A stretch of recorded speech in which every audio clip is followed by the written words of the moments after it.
मैंने मकरंद साहब जैसा कलाकार मेरी जिंदगी में आज तक नहीं देखा।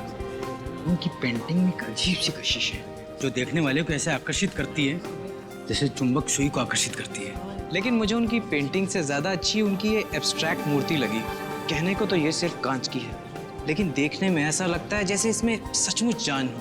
वाकई मैं तो आज घर से सोच के निकला हूँ कि आज मैं मकरंद साहब का ऑटोग्राफ लिए बिना यहाँ से हिलूंगा भी नहीं। लेकिन मकरंद साहब हैं कहाँ? आसपास कहीं दिख नहीं रहे। चलिए उनसे पूछते हैं, शायद यही कुछ बता पाए। Excuse me. यस। मकरंद साहब नहीं आए।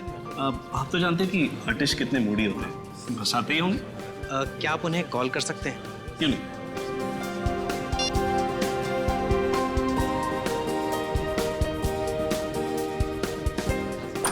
कलर कॉम्बिनेशन देखिए। बेटा बेटा दौड़ते नहीं, बेटा एग्जीबिशन, बेटा ऐसे दौड़ते नहीं बेटा, कोई चीज टूट गई तो। पापा चलो ना घर पे जाते हैं, मैं बोर हो रहा हूँ। हाँ बेटा अभी 2 मिनट, हाँ मैं एक फोन करके आता हूँ। ओके पापा बिजी है, चलो तब तक हम लोग खेलते हैं।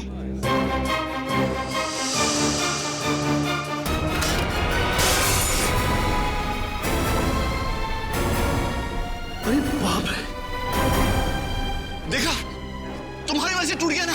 सॉरी पापा। लाखों का था। अरे मकरंद साहब को पता चलेगा तो बहुत गुस्सा हो जाएंगे।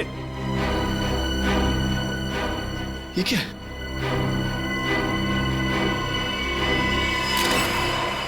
ओह माय गॉड, ये तो किसी इंसान की आंख है।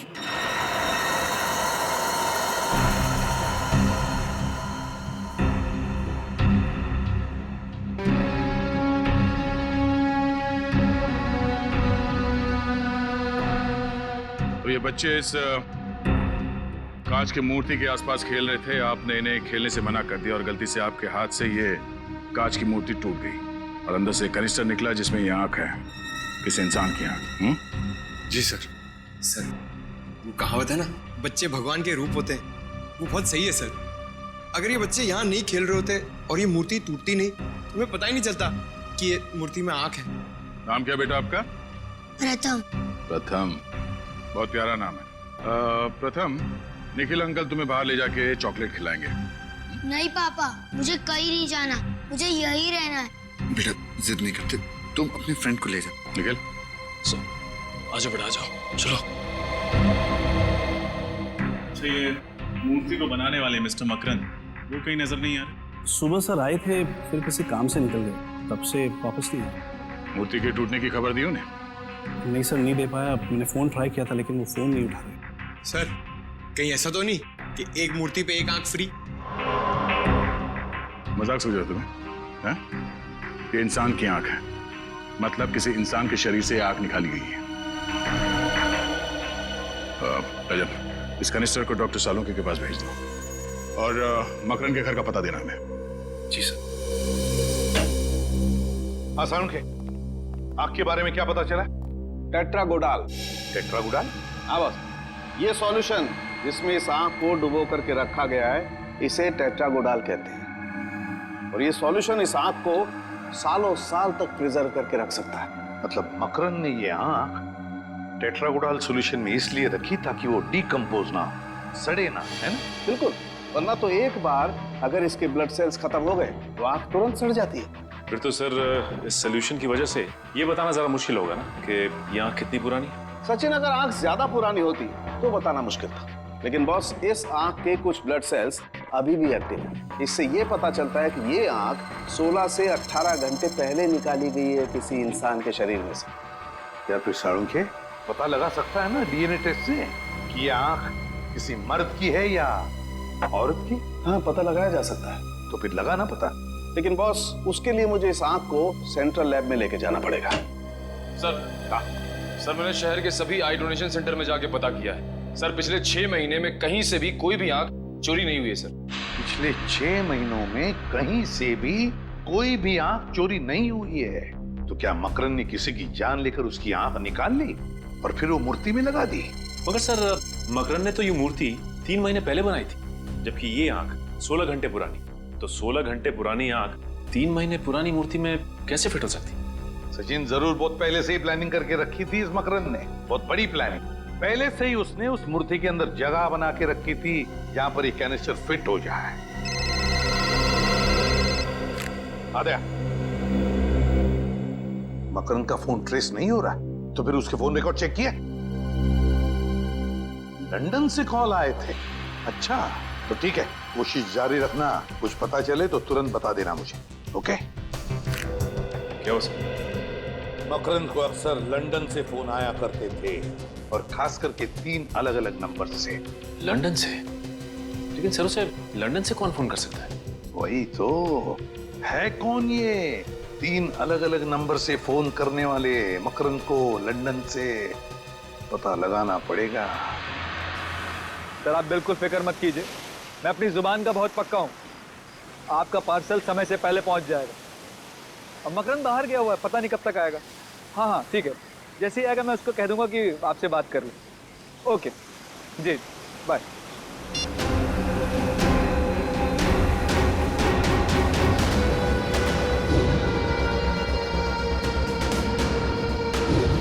तुम लोग अब तक यहाँ खड़े हो, ऐसे ही बुत की तरह खड़े रहोगे या कुछ करोगे भी? किसी भी कीमत पर वो आंख मुझे वापस चाहिए। बॉस आप चिंता मत करो बॉस, बस अगले 10 घंटों के अंदर वो आंख आपको मिल जाएगी। Shut up! बकवास मत करो। पिछले 12 घंटे से यही डायलॉग सुन रहा हूं मैं। मेरा एक एक मिनट बहुत कीमती है, समझे तुम लोग? बॉस आपको तो पता है कि वो आग सीआईडी वालों के पास है, और सीआईडी वालों के हाथ से लेना मतलब मगरमच्छ के मुंह में हाथ डालने के बराबर है। बस कोशिश जारी है बॉस। कोशिश कोशिश कोशिश! तुम लोगों को अगर अपनी जान प्यारी है तो सिर्फ 2 घंटे मुझे वो आंख चाहिए, सिर्फ 2 घंटे। क्लियर? ठीक है बॉस, वो आंख आपको मिल जाएगी बॉस। Get lost.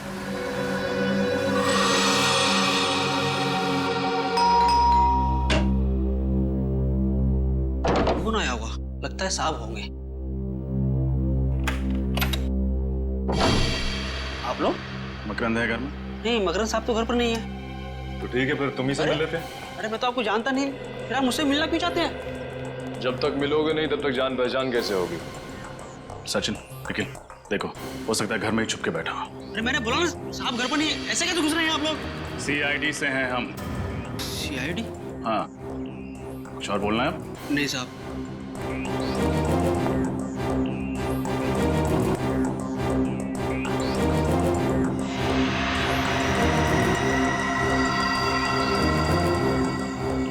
मकरंद तो घर में है ही नहीं। कहाँ गया मकरंद? पता नहीं साहब, बताकर नहीं गए। और कब से घर नहीं आए तुम्हारे मकरंद साहब? कल सुबह जो निकले अब तक लौटे नहीं। मकरंद अपनी पेंटिंग्स और मूर्तियाँ यहीं पे बनाता है? हाँ, पेंटिंग्स तो यहीं बनाते हैं मगर मूर्तियाँ नहीं। हाँ, यहाँ सिर्फ पेंटिंग्स दिख रही हैं। मूर्तियाँ कहाँ बनाता है जानते हो? पता नहीं साहब, मैं तो नौकर हूँ। ये लैपटॉप मकरंद का है? हाँ, ये साहब का ही है। Nikhil,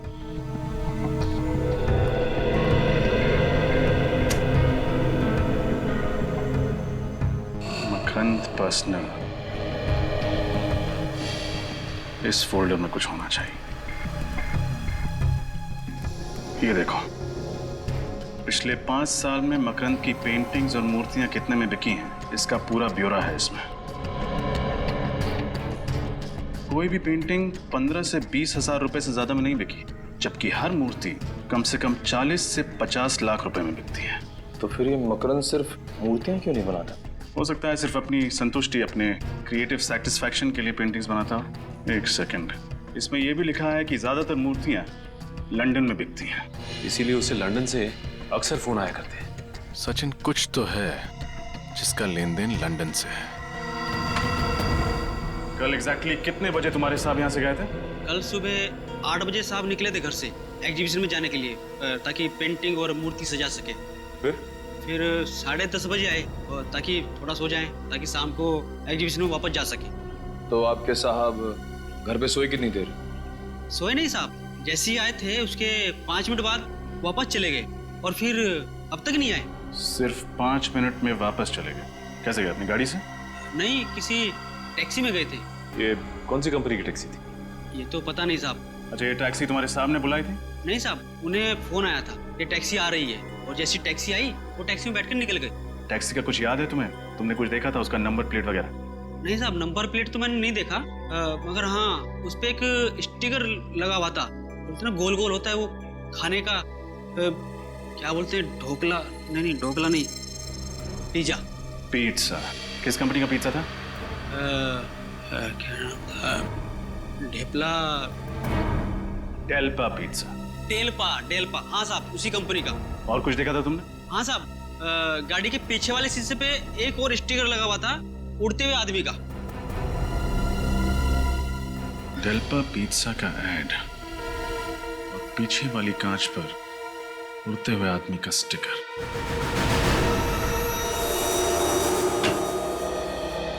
excuse me. जी कहिए। हम सीआईडी से। सीआईडी?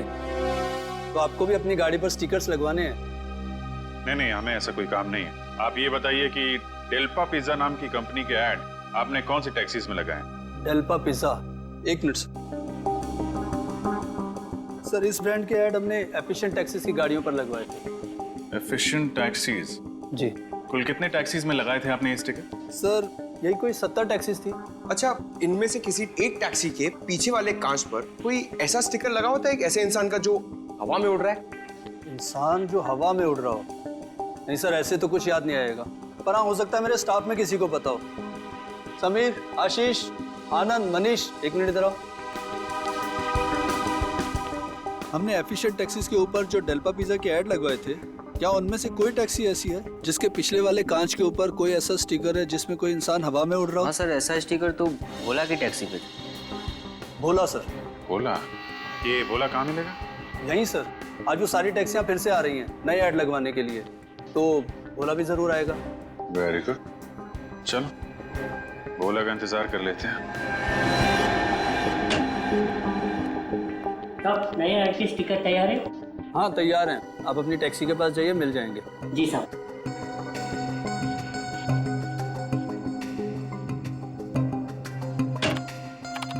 सर, नए ऐड का स्टिकर तैयार है क्या?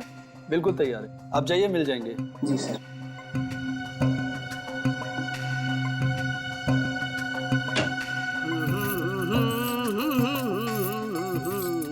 चलो साहब, जल्दी से नया ऐड लगा दो, पुराना ऐड देख देख के लोग पक गए, और मैं भी। चलिए हम आपको कुछ नया दिखा देते हैं। आप लोग कौन है? आपकी टैक्सी के पीछे एक स्टिकर लगा हुआ है उड़ते हुए आदमी का, है ना? अरे भाई, मैं उड़ते हुए आदमी का लगाऊं या गिरते हुए आदमी का लगाऊं, इसे आप लोगों को क्या लेना देना है? लेना देना तो है, हम लोग सीआईडी से हैं। सीआईडी? जी। आप इस आदमी को पहचानते हैं? ये इसको तो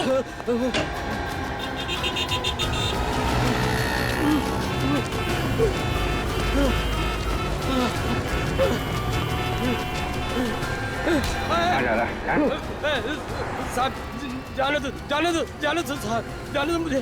सीआईडी जब मुजरिमों को पकड़ती है ना, तो जाने नहीं देती है। साहब, मुझको माफ कर दो, मैंने ज्यादा पैसे कमाने के लालच में ये सब किया है। मकरन कहाँ है? कौन मकरन साहब? वही मकरन जिसने एग्जीबिशन रखी थी, जिस एग्जीबिशन में हमें आदमी की आंख मिली कांच की मूर्ति से, वो मकरन कहाँ है? वो आंख मूर्ति? मुझे कुछ समझ में नहीं आ रहा साहब। ना समझ पाने का नाटक बंद करो। जिसकी फोटो देखकर भागे थे तुम, ये आदमी कहाँ छुपा के रखा है इसे? अरे साहब, मैं तो ये समझा कि आप लोगों को पता चल गया है कि मैं अपनी टैक्सी कंपनी के साथ धोखा कर रहा हूँ, इसलिए मैं भागा था। धोखा? कैसा धोखा? साहब, हमारी टैक्सी कंपनी सिर्फ उन्हीं यात्रियों को टैक्सी में बैठने की अनुमति देती है जो फोन करके टैक्सी बुक कराते हैं, और पैसे के लालच में दूसरे यात्रियों को भी अपनी टैक्सी में बिठा लेता था। और साहब, ये आखिरी आदमी था जिसको मैंने अपनी टैक्सी में बिठाया था। ओह, तो तुम इसलिए भागे थे? हाँ साहब, मकरन के बारे में मुझे कुछ नहीं पता। और कब बिठाया था तुमने मकरन को टैक्सी में? साहब, कल सुबह 10 बजे फोन आया था मुझे, आरती नगर से फोन आया था कि टैक्सी चाहिए थी। मैं अपनी टैक्सी लेके वहाँ पहुँच गया था, बस, और कुछ नहीं जानता हूँ साहब। किस नंबर से फोन आया था? साहब, इस नंबर से फोन आया था साहब। हेलो, ये कहाँ का नंबर है? ओह, ओके, नहीं, thank you very much, thank you. Aarti Nagar के पीसीओ का फोन नंबर है ये। सर, मकरंद के नौकर ने कहा था कि उसने कोई टैक्सी बुक नहीं की थी। हो सकता है किसी और ने टैक्सी मंगवाई हो उसके लिए। हो सकता है मकरंद ने खुद फोन किया उस पीसीओ से जाके, ताकि जब कॉल रिकॉर्ड चेक हो तो किसी को उस पर शक ना हो। ये छोड़ा कहाँ था तुमने मकरंद? साहब, एनडी रोड पर गिलबर्ट आर्ट गैलरी है ना, उसी के सामने इसको छोड़ा था।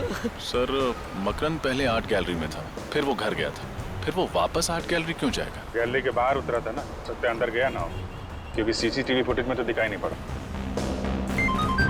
डॉक्टर साहब, हाँ डॉक्टर साहब, क्या? अरे आपको ज्यादा चोट तो नहीं लगी? आप कहाँ पे हो? आप वहीं पे रुको, हम लोग पहुंच रहे हैं। क्या हुआ सर? डॉक्टर सानुके को चोट लग गई है, जल्दी चलो डीबी रोड। आप ठीक तो है ना? I'm okay। आप कहें तो आपको हॉस्पिटल ले चलूं? नहीं नहीं, मेरे साथ ही आते होंगे। वो आ गए, मेरे साथ ही आ गए। Oh my God, excuse me doctor साहब, संभाल के, आप ठीक है? हाँ विजेत, मैं ठीक हूँ। खून निकल रहा है। Pankaj, first aid. Thank you very much, हम लोग आगे, हम संभाल लेंगे। Thanks a lot. सर ये सब हुआ कैसे? मुझ पर किसी ने वार किया, हमला किया किसी ने। हमला? किसने किया? पता नहीं अभिजीत, मैं वो आँख लेकर के जा रहा था सेंट्रल लैब डीएनए टेस्टिंग के लिए। ये गाड़ी आई और यहाँ आकर के मेरी गाड़ी को ब्लॉक किया उसने। ओके। उसमें से 4-5 लोग उतरे नकाब पहने हुए। हाँ। मेरे सर पे वार किया और वो आँख का कैनिस्टर लेकर के भाग गए। आँख चोरी हो गई? यार वो चोट की वजह से मैं बेहोश हो गया था तो। अरे नहीं डॉक्टर साहब, आप सही सलामत है, हमारे लिए वो ज्यादा इम्पोर्टेंट है। आँख तो हम लोग ढूंढ ही लेंगे। वैसे गाड़ी का नंबर देखा क्या आपने? हाँ, चोट लगने से पहले मैंने गाड़ी का नंबर देखा था। क्या नंबर है, याद है? गाड़ी का नंबर है ZPO 2979। ग्रेट डॉक्टर साहब। पंकज, पता करो आरटीओ से किसका नंबर है। सर हमें आंख मिली मकरंद की बनाई हुई मूर्ति में। सालून के सामने जो गाड़ी देखी वो मकरंद की थी। हो ना हो इन सब के पीछे ये मकरंद ही है। हो सकता है। चलो चल के आंख भी वापस ले लेते हैं और सड़क के साहब पर किए गए हमले का हिसाब भी। सर लगता है ये मकरंद अपने दूसरे घर से भी गायब हो गया है। या फिर हो सकता है अंदर छुपा। सोच के रहो। दया सर का नाम लो और तोड़ दो दरवाजा।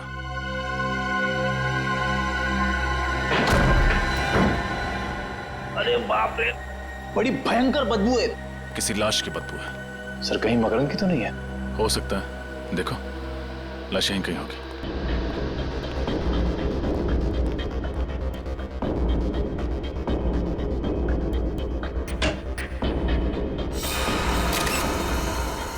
सर ये तो मकरंद है। अरे इसकी तो एक आंख गायब है सर, मतलब वो आंख इसकी थी। सर हम लोग तो सोच रहे थे कि इन सब के पीछे ये मकरंद है, मगर किसी ने इस बेचारे को मारकर इसकी आंख निकालकर इसी की बनाई हुई मूर्ति के अंदर रख दी। और इसी की गाड़ी इस्तेमाल की डॉक्टर साळुंके पर हमला करने के लिए। खून सिर्फ यहीं पे बहा।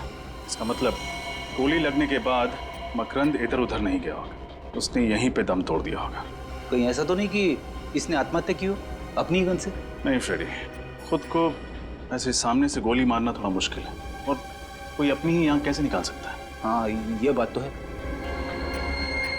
गोली सामने से लगी है और लाश की पोजीशन को देख के लगता है कि खूनी यहाँ कहीं खड़ा होगा।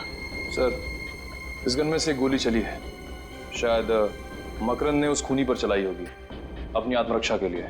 और अगर ऐसा हुआ है निखिल, तो इसका निशाना जरूर चूक गया होगा, क्योंकि कहीं और तो खून है नहीं। गोली ढूंढो, नहीं होगी।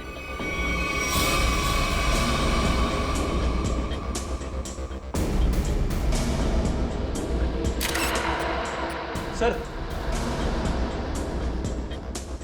ये देखिए सर, गोली मिल गई।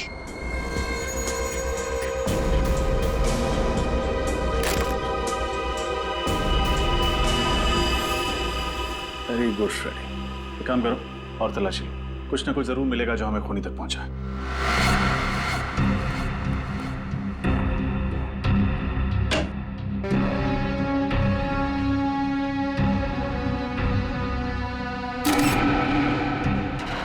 ये क्या है?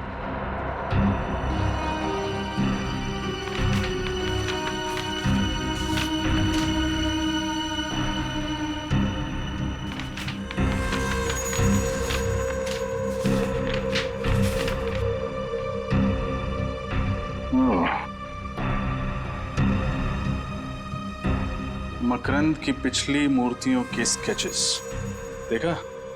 एसीपी सर का अंदाजा सही था। मकरंद अपनी हर मूर्ति में इतनी जगह जरूर खाली छोड़ता था कि एक कैनिस्टर को आसानी से फिट किया जा सके। मतलब ये मकरंद उसी की बनाई हुई मूर्तियों के अंदर कैनिस्टर रखकर आग की स्मगलिंग करता था? हाँ सर, और शायद किसी ने बदला लेने के लिए इसी के साथ ऐसा कर दिया। मुझे नहीं लगता। आंखों की कालाबाजारी से सिर्फ 2-3 लाख रुपए कमाए जा सकते हैं। मकरंद की हर मूर्ति कम से कम 40 से 50 लाख रुपए में बिकती है, तो फिर सिर्फ 2-3 लाख रुपए के लिए कोई इतना खतरा क्यों लेगा? जरूर मकरंद की मूर्तियों में आंखें नहीं, कोई और चीज स्मगल की जाती है। कैसी चीज? वो तो नहीं पता फ्रेडी, लेकिन ये स्मगलिंग इंग्लैंड में होती है, तभी तो उसे लंदन से इतने फोन आते थे। तब तो सर इस मकरंद का कोई पार्टनर होगा, दोनों मनमन हुई, उसने इसी पर पहुंचा दिया। वही होगा निखिल जो मकरंद की मूर्तियों को विदेश भेजता था। पता करो कौन है।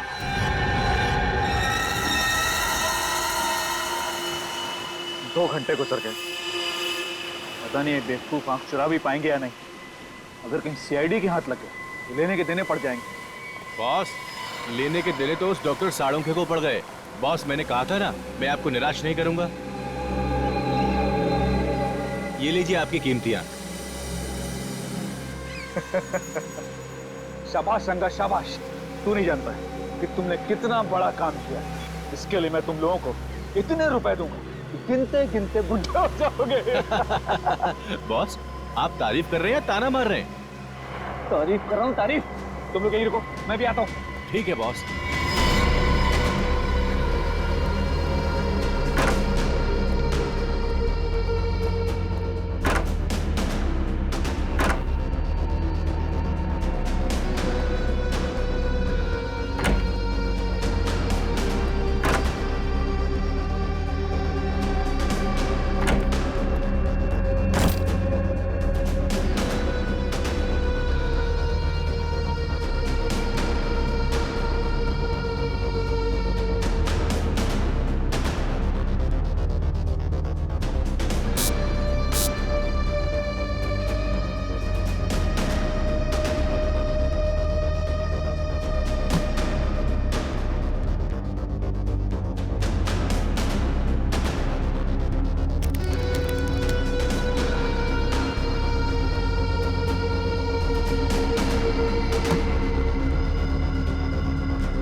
आधा काम खत्म हो गया।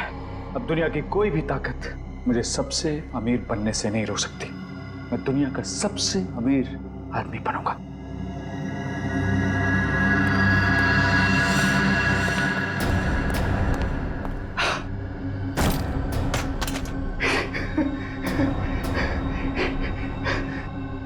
सब कुछ मेरा है, सब कुछ मेरा है।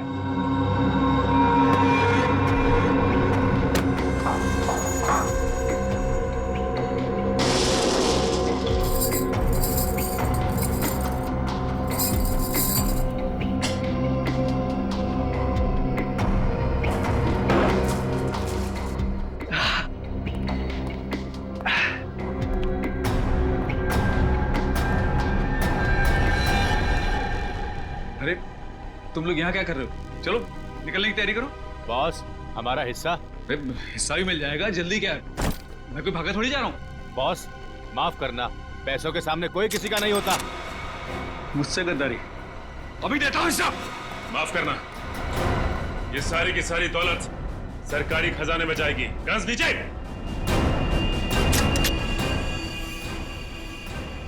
बहुत हो गया भागना तोड़ना। सर, मैं और मकरंद पार्टनर्स थे। मकरंद पेंटिंग से मूर्तियां बनाता था, मूर्ति में हीरा छुपा देता था सर। फिर मैं उन हीरो को देश के बाहर लंदन ले जाता, उनकी तस्करी करता था सर। शर्म आनी चाहिए तुम्हें। अपने देश की संपत्ति स्मगल करके बाहर देशों में बेच रहे थे तुम। सर मुझे माफ कर दीजिए सर। माफ कर दीजिए। तुमने सिर्फ स्मगलिंग नहीं किया, बल्कि एक खून भी किया है। मकरंद का खून। मैंने जानबूझ के मकरंद को नहीं मारा सर, बल्कि वो मुझे मारना चाहता था सर। मैंने तो सिर्फ अपनी आत्मरक्षा में सर उस पर गोली चलाई। पूरी बात बताओ, क्या हुआ था मकरंद के घर में, बताओ। उसने मुझे अर्जेंटली अपने घर में बुलाया। वो कह रहा था कि उसे कुछ मुझे जरूरी बात करनी है, लेकिन जब मैं उसके घर पहुंचा तो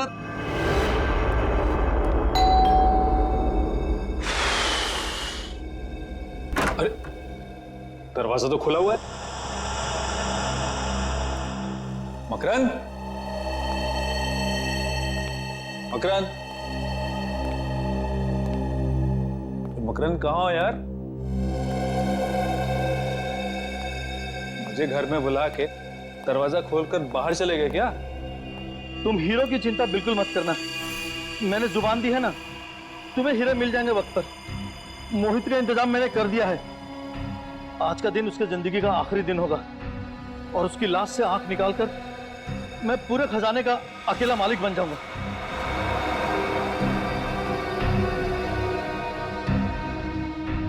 मेरी नहीं,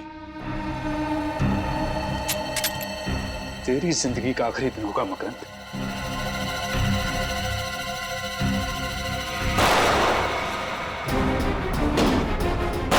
मुझे मारेगा, मुझ पे गोली चलाएगा तू?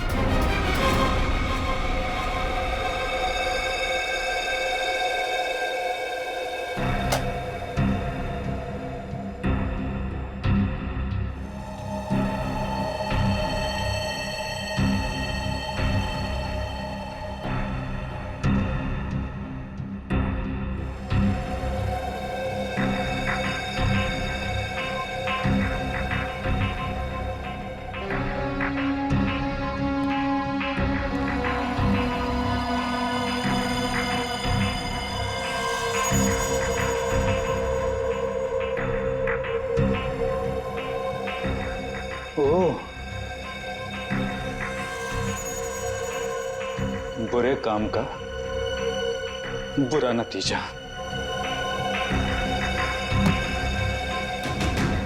अब जो तू मेरे साथ करने वाला था, मैं तेरे साथ करूंगा।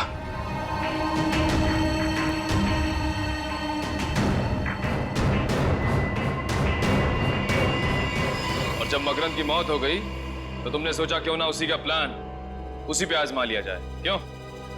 आज मैंने मकरंद की आग निकाल ली, क्योंकि उस लॉकर रूम का दरवाजा हम दोनों की आग से खुलता था सर। लॉकर रूम का दरवाजा आंख से खुलता था? मतलब आइरिस रिकॉग्निशन टेक्नोलॉजी। हाँ सर, वही आइरिस रिकॉग्निशन टेक्नोलॉजी। उस लॉकर रूम के दरवाजे के स्कैनर के सामने जब तक हम दोनों की आंखें स्कैन नहीं हो जाती थी, वो दरवाजा नहीं खुलता था। तो इन मकरंद की आंख तुमने मूर्ति में क्यों छुपाई? क्योंकि सर मैं देश से बाहर जाने का इंतजाम कर रहा था, तब तक उस आग को किसी सुरक्षित स्थान पे रखना जरूरी था सर।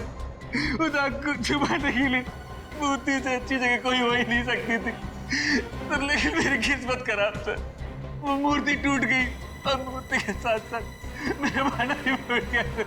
तुमने स्मगलिंग करके देश के साथ गद्दारी की और एक खून भी किया। अब जेल की सलाखों के पीछे सड़ते बैठना, फांसी का ऑर्डर आने तक। क्यों भाई? सर केस खत्म हो गया है और काम भी नहीं है। अगर आप कहें तो फिल्म देखने चल सकते हैं। अरे भाई मुझसे क्यों पूछते हो? एसीपी साहब से पूछो। सर एसीपी साहब फिल्म देखते हैं? अरे बिल्कुल देखते हैं भाई, हमारी और तुम्हारी तरह एसीपी साहब भी फिल्में देखते हैं। क्या बातें हो रही है? अब सर वो निखिल कह रहा था कि एसीपी साहब फिल्म देखते हैं क्या? अच्छा, क्यों जानना चाहते हो तुम? नहीं सर, मैं तो सर कह रहा था कि हम सब साथ चल के फिल्म देख सकते हैं सर। सर केस खत्म हो गया सर, काम भी नहीं, मतलब काम है सर, केस नहीं है सर। अगर आप कहें तो हम सब साथ चल के फिल्म। केस खत्म हो गया, काम नहीं है? हाँ? किसने कहा तुम्हें कि केस खत्म हो गया? किसने कहा? किसने कहा केस खत्म हो गया? मोहित ने सब कुछ मान लिया तो तुम्हें लगा मुझे मिल गया तो केस खत्म हो गया? केस अभी भी बाकी है, समझे? अभी भी रिपोर्ट आना बाकी है। अभी सरुण आएगा रिपोर्ट लेकर, तब समझेंगे। बॉस, ये मकरंद की पोस्टमार्टम रिपोर्ट जरा देखो। साणुखे, यार इस पे तो लिखा है कि मकरंद मरने से पहले बेहोश था। हाँ बॉस, मकरंद बेहोश था क्योंकि उसके खून में मुझे फैप्टिया मिला है। फैप्टिया, जिसकी वजह से जब उसकी आंख निकाली गई वो मरा नहीं था, बेहोश था। मगर यार मोहित के हिसाब से मकरंद की मौत गोली लगने से हुई है। बेहोशी का तो नामो निशान नहीं। मुझे लगता है मोहित झूठ बोल रहा होगा। लेकिन क्यों झूठ बोलेगा मोहित? मोहित झूठ बोल रहा है? क्यों झूठ बोल रहा है मोहित? बस ये तो पता नहीं, लेकिन मेरी रिपोर्ट गलत नहीं हो सकती। हाँ पता है साउंड की तेरी रिपोर्ट बिल्कुल सही होती है, हर बात सही होती है, लेकिन क्यों? मोहित झूठ क्यों बोलेगा? सर वो मोहित कह रहा था ना कि मकरंद ने गोली चलाई थी और क्राइम सीन में हमें वो बुलेट भी मिली थी। सचिन, फोरेंसिक रिपोर्ट के मुताबिक मकरंद के हाथों पर कहीं पर भी गन पाउडर के निशान नहीं है गन पाउडर के निशान। बिल्कुल कहीं भी गन पाउडर नहीं है। सर कहीं मोहित खुद के सारे इल्जाम लेकर किसी को बचाने की कोशिश तो नहीं कर रहा है? अरे वाह, अब सोचने लगे। अभी तक तो कह रहे थे कि केस खत्म हो गया, कोई केस नहीं है। क्यों? अब समझे इतना आसान नहीं। केस खत्म हो गया, सोचना पड़ता है, हर बात पे सोचना पड़ता है। सही सोचा है तुमने। अभी हो सकता है किसी को बचाने की कोशिश कर रहा है मोहित, इसलिए सारे इल्जाम उसने अपने आप पर ले लिए। और किसे बचाने की कोशिश कर रहा है मोहित? मकरंद और वो तीसरा आदमी। कहीं मोहित उस तीसरे आदमी को बचाने की कोशिश तो नहीं कर रहा है, इसलिए सारे इल्जाम अपने आप पर ले रहा है। और फिर मकरंद, यार साळुंखे, मकरंद की आंख के बारे में कुछ और पता चला? हाँ बस। क्या? तारिका लगी हुई लैब में कुछ ना कुछ ढूंढ निकालेगी। एक मिनट। हाँ, तारिका को याद करे तो तारिका का फोन। हाँ तारिका, हेलो तारिका। क्या हुआ यार? मुझे लगता है तारिका खतरे में। तारिका खतरे में है? क्या बात कर रहा है?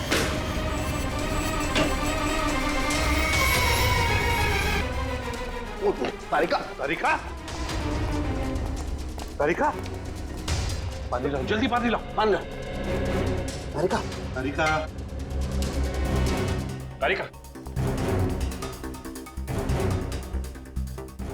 तारिका, उठ।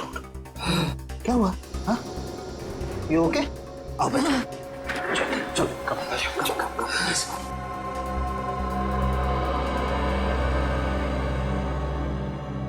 थोड़ा पानी पी लो।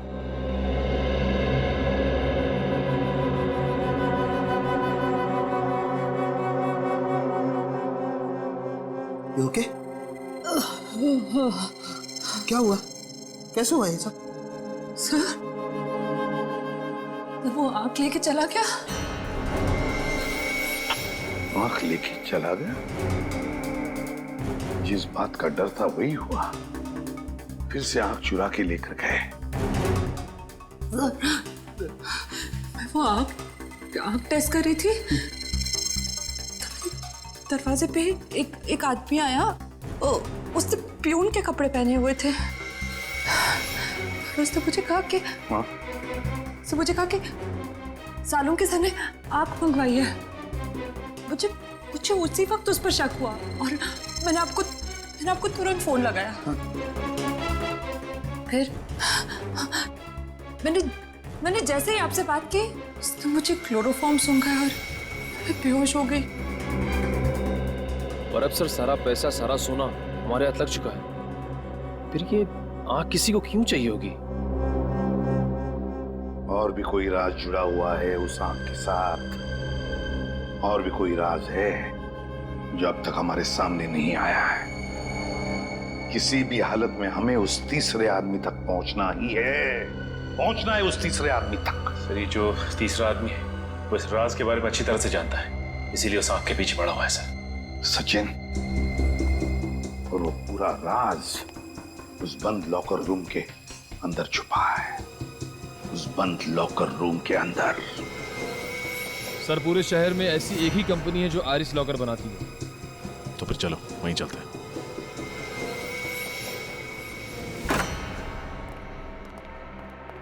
सीपीयू को जला दिया। ये जो कोई भी है हमसे एक कदम आगे। अरे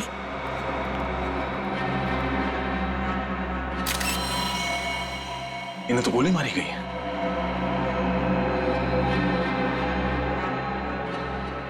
He's dead.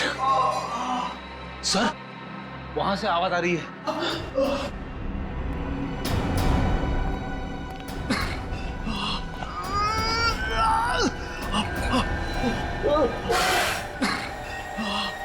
आप लोग कौन? घबराइए मत, हम लोग सीआईडी से। आइए बैठिए। संभाल के।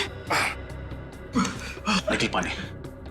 मुझे बचा लीजिए, मुझे गोली लगी। घबराइए नहीं, आपको कुछ नहीं होगा। फ्रेडी एम्बुलेंस को फोन करो जल्दी। पानी ये लीजिए, पानी दीजिए आराम से। ये सब किसने किया? पता नहीं, कुछ लोग एकदम से ऑफिस में घुस आए और उन लोगों ने अफरा तफरी मचा दी, कंप्यूटर भी जला दिया और बॉस को गोली मार दी। तो वो आपके बॉस थे?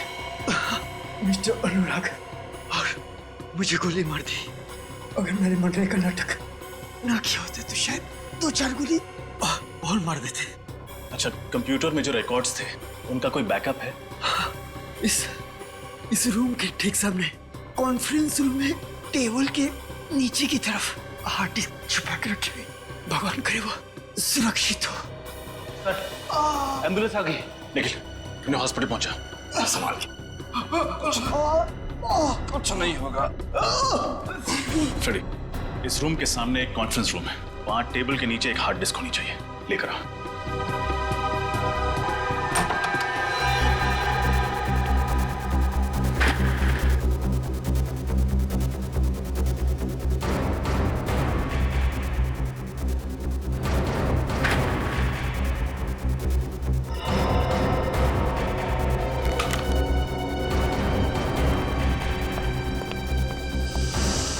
सर हार्ड डिस्क मिल गई।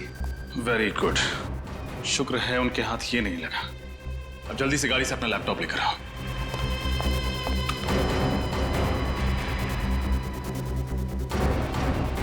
लैपटॉप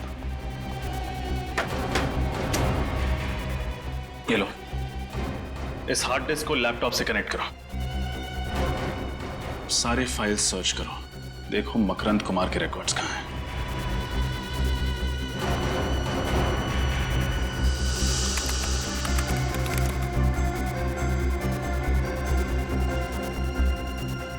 सर इस मकरंद ने तो 2 बार आइरिस रिकॉग्निशन टेक्नोलॉजी का इस्तेमाल किया है, एक बार मोहित के साथ और दूसरी बार इसके साथ।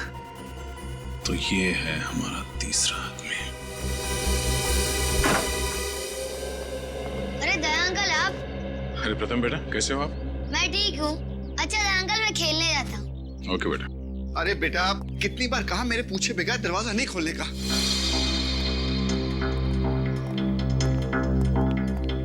सर आप लोग, केस सॉल्व हो गया क्या? हाँ, उसी खुशी में मिठाई खिलाने आए। मिठाई? बहुत अच्छा हुआ तुम्हारा बेटा बाहर गया, वरना उसके शरीफ पिता का असली चेहरा उसके सामने आ जाता। अरे बेटा! ना, ना। मिठाई नहीं खाओगे? मोहित से पहले मकरंद का पार्टनर मैं था। एक दिन उसे शक हुआ कि स्मगलिंग के पैसे में से मैं पैसे चुरा रहा हूँ और उसने सारा पैसा उस मनुष्य लॉकर रूम में बंद कर दिया। 5 साल पहले मकरंद और मेरा झगड़ा हो गया और उसने मोहित को अपना पार्टनर बना लिया। इसकी वजह से तुम्हारा करोड़ों का माल उस लॉकर रूम में कैद हो गया। हाँ सर, मैंने सुलह करने की बहुत कोशिश की, लेकिन वो नहीं माना। मैंने मिन्नत की, लेकिन वो फिर भी नहीं माना। फिर एक दिन मैं मकरंद के घर पहुंच गया।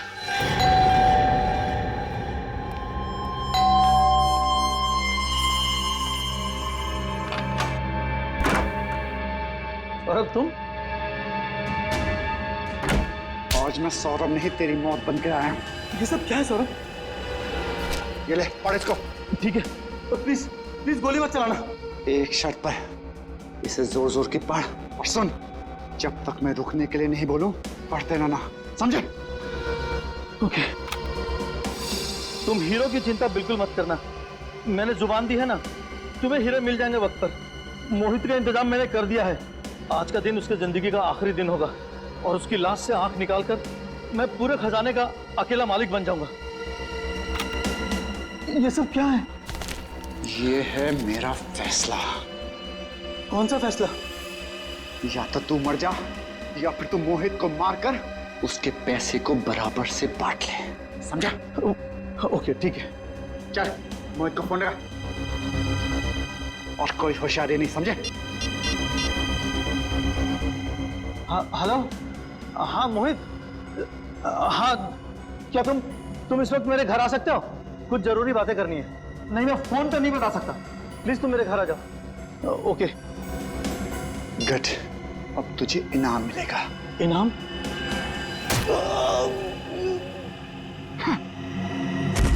बेवकूफ, तुझे क्या लगा मैं करोड़ों का खजाना तुझे दे दूंगा?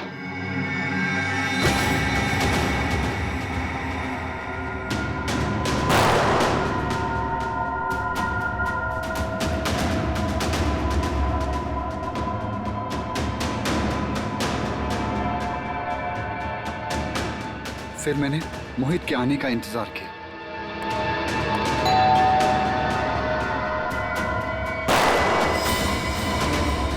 मुझे मारेगा?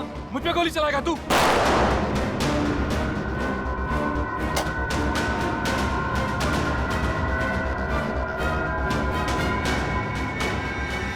और वहां मोहित ने मकरंद की आंख निकाल ली। फिर मैंने मोहित का पीछा किया। उसने वो आंख उसी मूर्ति में छुपा दी जिसमें मकरंद अपने हीरे छुपाया करता था। फिर एग्जीबिशन में अपने बेटे को रोकने के बहाने उस मूर्ति को धक्का दे दिया ताकि वो आंख सबके सामने आ जाए और आप लोग इन्वॉल्व हो जाए।